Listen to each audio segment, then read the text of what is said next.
नमस्कार, मी भारती स्वादिष्ट कुकिंगमध्ये आपलं स्वागत आहे। आज मी बनवणार आहे मस्त चटकदार व झणझणीत शेंगदाण्याची चटणी। अगदी सोपी रेसिपी आहे, पण जिभेची चव भागवणारी। तर चला वेळ न घालवता सुरुवात करूया आजच्या रेसिपीला। हे पहा, मी इथे 1 वाटी शेंगदाणे घेतले। त्याला आपण छान भाजूया खरपूस होईपर्यंत। गॅस स्लोच ठेवायचा आहे आपल्याला। हे पहा, 5 ते 6 मिनिटं छान शेंगदाणे भाजून घेतले। आता आपण याला एका प्लेटमध्ये काढून घेऊया।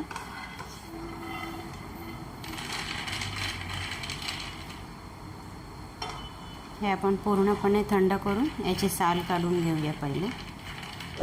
हे पहा, पूर्ण साल काढून झाले। आता आपण पुन्हा एकदा पॅनमध्ये टाकूया याला आणि वरून थोडंसं तेल घालायचं आहे, जास्त नाही, थोडंसं। आणि पुन्हा 2 मिनटं फक्त परतून घ्यायचं आहे, म्हणजे आपली चटणी तेलकट असली की त्याला चवही खूप छान येते। आणि तेलात शेंगदाणे भाजले की खरपूस होतात भरपूर। 2 मिनटं झालेले आहे, छान परतून घेतलेलं आहे।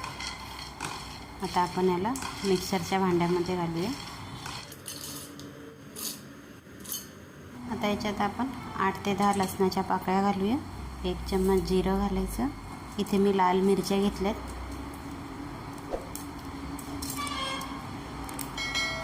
4 घेतल्यात तिखटसाठी।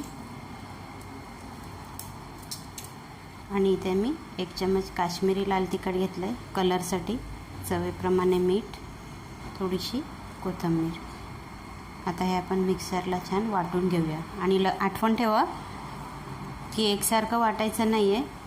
2-2 सेकंडमध्ये मिक्सर बंद चालू करून आपल्याला हे पिसायचं आहे, थोडं जाडसर। ही पहा, चटणी किती छान वाटून झालेली आहे।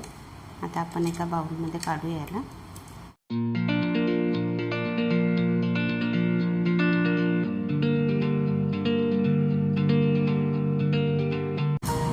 हे पहा, मस्त झणझणीत शेंगदाणा चटणी तयार आहे। काही करावं नाही लागत, झटपट बनवून तयार होते। कुठलीही साधी सोपी रेसिपी जर तुम्ही बनवली तर ही चटणी बरोबर तुम्ही खाऊ शकता। भरपूर टेस्टी लागते। सोपी रेसिपी आहे, तर ही रेसिपी तुम्ही नक्की बनवून बघा। रेसिपी आवडली तर लाईक करा, शेअर करा। चॅनलला सबस्क्राईब नसेल केलं तर सबस्क्राईब करा। आणि हो, बाजूला बेल आयकॉन आहे ते सुद्धा प्रेस करा, म्हणजेच मी नवीन रेसिपीचे व्हिडिओ अपलोड केले की सगळ्यात आधी तुम्हाला त्याची नोटिफिकेशन मिळेल। तर चला भेटूया पुढच्या रेसिपीसोबत। तोपर्यंत खाऊन पिऊन स्वस्त राहा। Bye bye.